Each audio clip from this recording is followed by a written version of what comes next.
Next. So now we'll move to part 2 of the demo. So I'm assuming you are asking question, you're showing the demo, everything is going fine, right?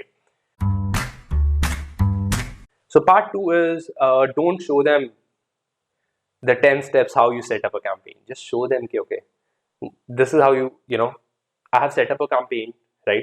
These are the 3 things you have to set up in a campaign. You have already made the campaign. You just show him, okay, this is the things you fill, and now you're showing them the reports. And in the reports, they're like, wow, how did you get this data? And now you work backwards. So now you have engaged them. So don't show them how to set up something, right? Just show them this is the end result, this is the awesome stuff, and they will let them ask, okay, how did we get here, right? Another thing, this is most of this stuff I have picked from multiple tutorials.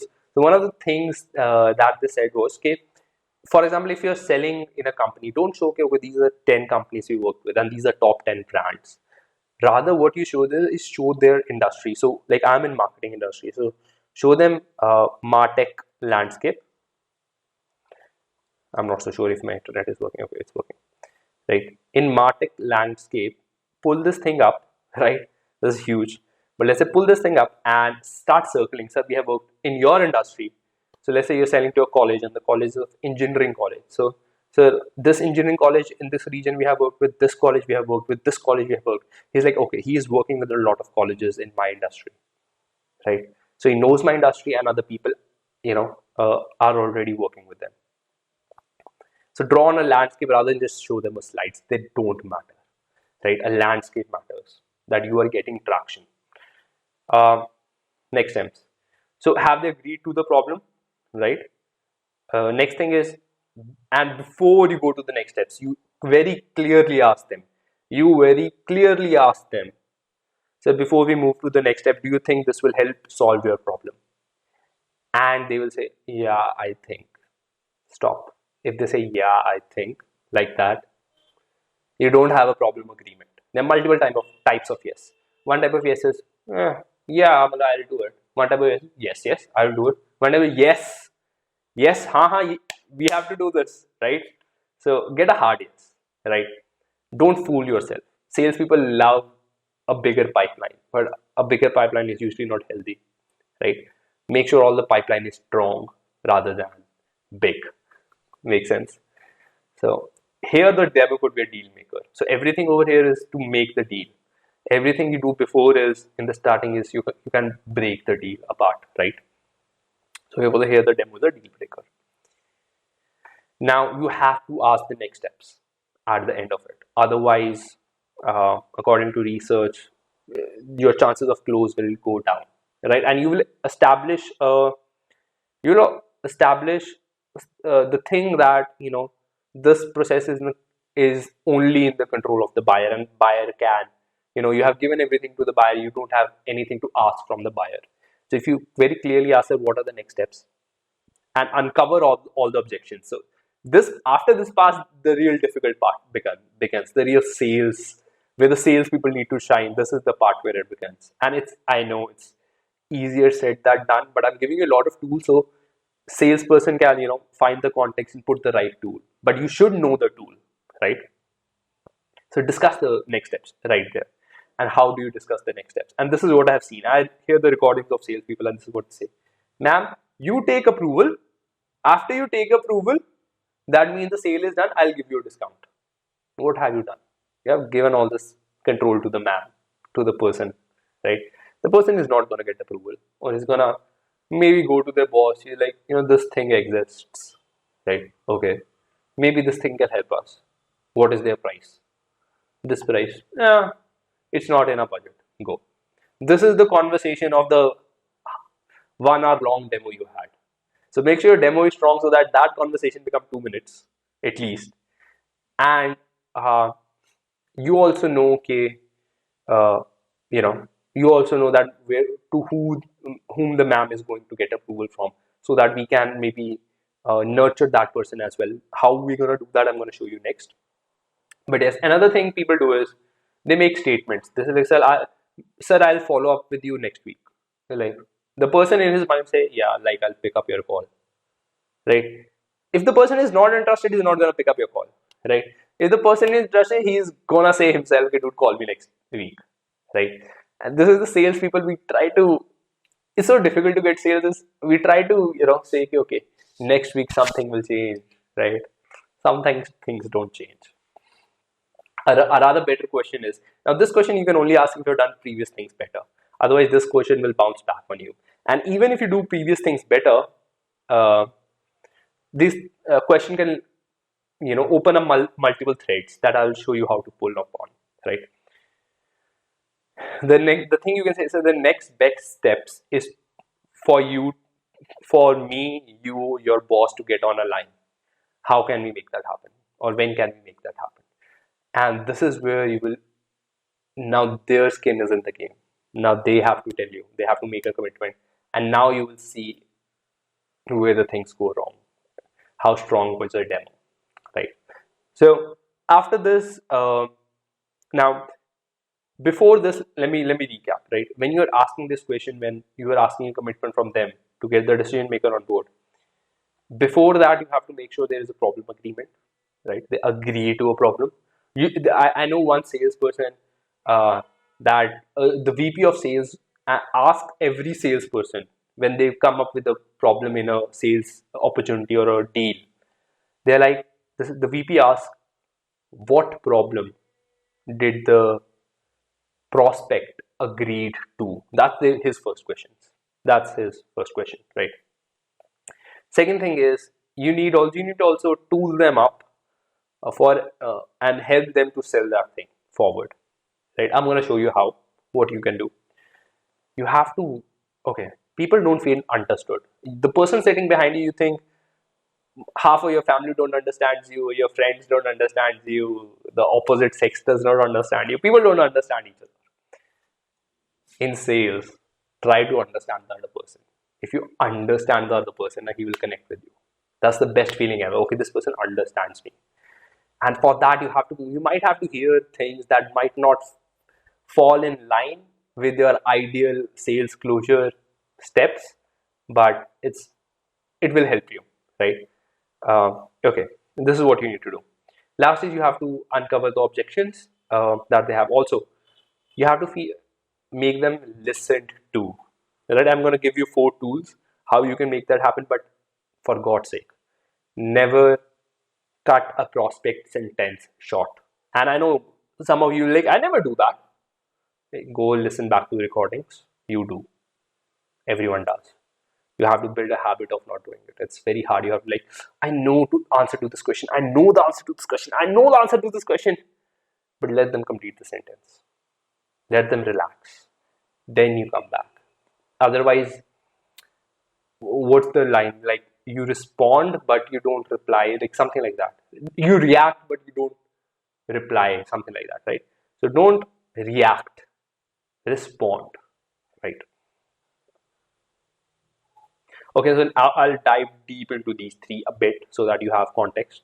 So one of the tools that you can do is, you can put a marketing drip to the person above them. And now I know what objection you will have. You like, the person I'm talking to you will say, dude, you directly go to them. Why are you talking to me? You either way started emailing them. The better way to do that is, the moment you get a demo opportunity, before the demo is done, you start emailing the people above them that you probably know will start to will be involved in the decision making, right? So that when this person goes and talk to them, they have some idea that what this person is talking about, and they can maybe start engaging with the person, the influencer you are talking to, and that conversation will become more bigger and will, have prominence in the whole dynamic of the office or other things they are doing together, right? Another thing, send a direct postal mail. So one of the things you can do is, this is a tactic. So what you can do is, you can put a brochure or screenshots of demo in one file and send it to the decision maker. But the trick over here is, wrap it with Amazon tape. Otherwise, that thing will never reach to the decision maker. So if you put it on Amazon tape, Amazon is personal, so that will probably reach the right person. And when they open it, then they have some context. You got some face time. Okay, this is the features. And now when that person your influencer is talking to the higher decision maker who was not on the demo call, your conversation can become even bigger. You can also put retargeting ads. You can upload the email of the decision maker to something like AdRoll. I have done a video on my channel. If you're confused, or if you're working with us, ask me. I'll set that thing up for you. And they few percentage, maybe 30% of the decision makers start to see some ads. But in those 30% of the deals, maybe you have a slight advantage, right? At least you have. They feel the company is big, who they are talking to. Second is understood. This is the best feeling ever. The one of the thing is like they will give you a concern. They will give you a concern like a very valid concern, and your first gut reaction is to let me solve that concern. Let me suggest something. Don't do that. First say that sounds like a valid concern, and the person is now relaxed. This person agreed to my concern. Now you go in to say, okay, it seems like it's a valid concern, right? And then you go into say, can I make a suggestion? Gain permission. So can I make a suggestion? And they're like, yeah, make a suggestion. Don't insist. Don't give unsolicited advice. Try to ask for permission to get suggestion. Only then the suggestion will partially land on the other person. Otherwise, the suggestion will not land on the other person, right? And last is to uncover objections. So sometimes the person says yes. Like for example, in the end of the demo, the person like, yes, I love your product. Let me go and talk to your, person above, right? And then you will ask, sir, okay, awesome. Sir, what obstacles do you think can come up? You're like, yeah, I like the product, but the person above might not have the budget, or the person above have some other initiative. There are some other initiatives going in our organization. You're like, okay. So now you're uncovering objections so that you don't go to your head of sales and say, there's a deal. The person is super convinced.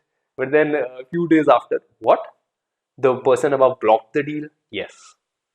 Because you influenced the influencer, but he also have to jump through obstacles. And the first thing is you know about the obstacles.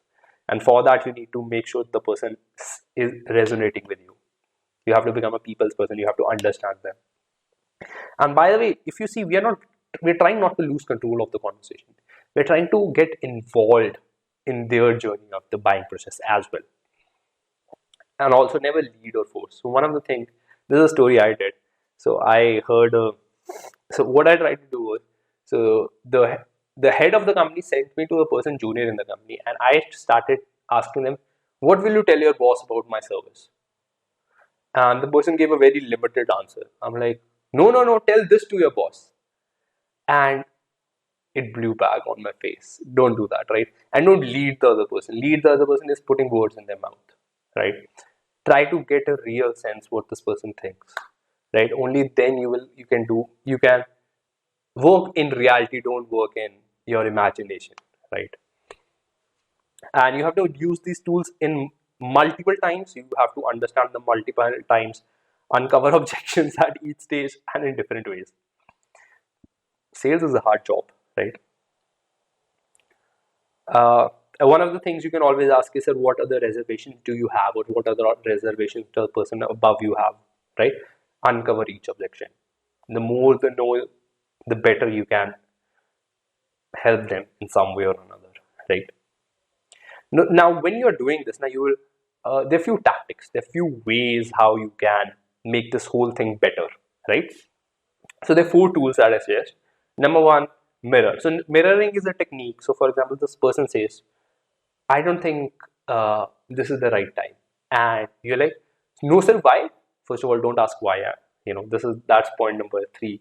But you said, you're like, oh sir, it's not the right time.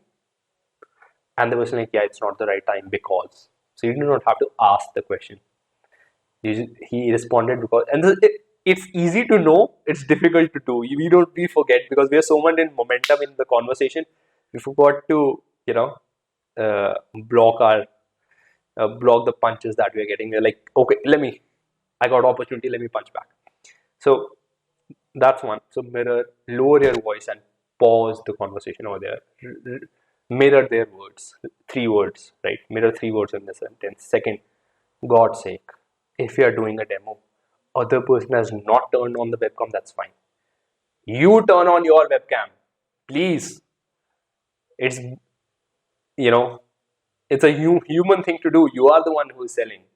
It increases rapport, right?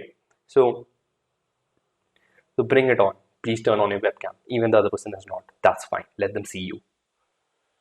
Don't ask why. Why is a question that points acquisition. So when you go to the mother, you're like, mother, I did not do this. Mother is like, why? Why did you not do it? No. Ask, if the mother could ask, same angry. How come you did not do it?